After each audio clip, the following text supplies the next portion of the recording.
Hello and welcome to technical support Nepali channel र आजको भिडियोमा चाहिँ तपाईलाई म देखाउन जाँदैछु तपाईले कसरी आफ्नो मोबाइललाई चाहिँ वेबक्यामको रूपमा युज गर्न सक्नुहुन्छ। धेरै जसो कम्प्युटरहरुमा चाहिँ वेबक्याम डिफल्ट रूपमा चाहिँ नहुने हुन्छ र ल्यापटपहरुमा पनि पछि भएपछि वेबक्याम खराब हुने गर्छ। मोबाइलको क्यामेरालाई चाहिँ वेबक्यामको रूपमा युज गर्न सक्नुहुन्छ भनेर भिडियो बनाएको छु। यो प्रोसेस फ्री छ र यो भिडियोलाई सुरु गरौँ।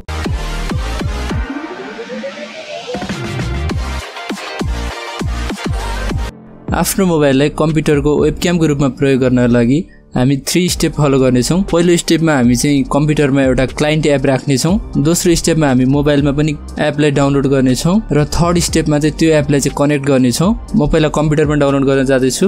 DroidCam भनेर सर्च गर्नुपर्ने हुन्छ।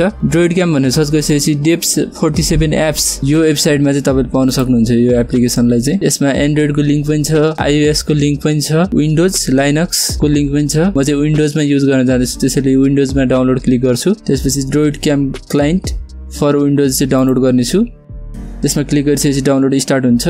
डाउनलोड कम्प्लिट भयो सो इन फोल्डर गर्दिनेछु र यसलाई अरु विन्डोज एप जस्तै गरी नर्मली इन्स्टल गर्नुपर्ने हुन्छ। डबल क्लिक गर्नेछु।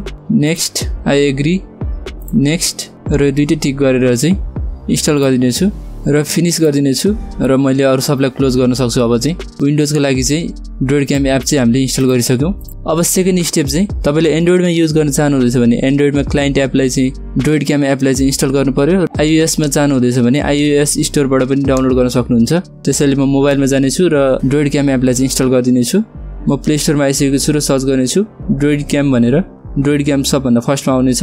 इन्स्टल गर्दिनेछु यसलाई र सेकेन्ड स्टेप पनि पूरा भइसकेको छ। हामीले मोबाइलमा पनि इन्स्टल गरिसक्यौं। अब मोबाइलमा मैले ओपन गर्नुपर्ने हुन्छ एपलाई। त्यसपछि next got it allow WiFi IP दिनेछ र पोर्ट दिनेछ। यो दुईटा चाहिँ हामीले युज गर्नुपर्ने हुन्छ र मोबाइलमा चाहिँ यो एउटा फ्रन्ट र ब्याक क्यामेरा चुज गर्ने एउटा प्यानल हुन्छ। त्यसमा क्लिक गरेर चाहिँ ब्याक क्यामेराको युज गर्ने अथवा फ्रन्ट क्यामेराको युज गर्ने भनेर चुज गर्न सक्छौं। म फ्रन्ट क्यामेरा चुज गर्नेछु र 3 ड्याशमा गएर केही सेटिङ पनि चेन्ज गर्न सक्छौं।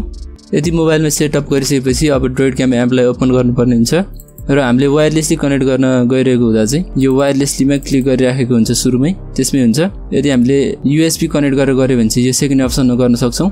अलिकति फास्ट हुन्छ USB कनेक्ट गर्दा चाहिँ र म वायरलेसली सुरुकोमै जानेछु र वाइफाई आइपी जुन मोबाइलमा दिएको थियो त्यो नै युज गर्नेछु। 192.168.1.6 थियो त्यसले 1.6 लेख्नेछु र तल चाहिँ 4747 नै छ र अडियोलाई पनि टिक गरेर स्टार्ट गर्दिनेछु। यो स्टार्ट गरिसकेपछि मेरो फेस चाहिँ यहाँ सो भइरहेछ किनकि अब डिभाइस कनेक्ट भइसक्यो र अडियो पनि डिटेक्ट गरिसक्यो र अहिलेलाई स्टप गर्दिनेछु। र यदि मैले ब्याक क्यामेराको चाहन्छु भने चाहिँ मैले यसमै क्लिक गरेर चाहिँ ब्याक क्लिक गरेर अनि कम्प्युटरमा गएर चाहिँ फेरि DroidCam एपलाई चाहिँ ओपन गरेर 1.6 बनाएर आफ्नो जे छ त्यही राखेर स्टार्ट गरिसकेपछि ब्याक क्यामेराको पनि हामीले युज गर्न सक्छौं।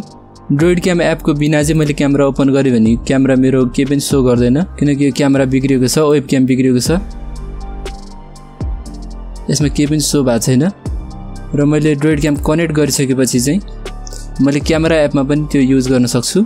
क्यामेरा कनेक्ट गरिसकेपछि मैले यसलाई मिनिमाइज गर्न सक्छु र मैले अब क्यामेरा एपलाई चाहिँ ओपन गरे भने DroidCam डिटेक्ट हुन्छ र त्यसकै फुटेज आउनेछ। अहिले चाहिँ मैले भिडियो रेकर्ड गरिरहेको भएर चाहिँ यो डिटेक्ट गरिरहेको छैन र मैले एकचोटी कम्प्युटरलाई रिस्टार्ट गरेर गरे भने चाहिँ यसमा डिटेक्ट भएर DroidCam तपाईले युज गर्न सक्नुहुन्छ। र यति नै थियो पुरा video. Bye bye, see you again in next video.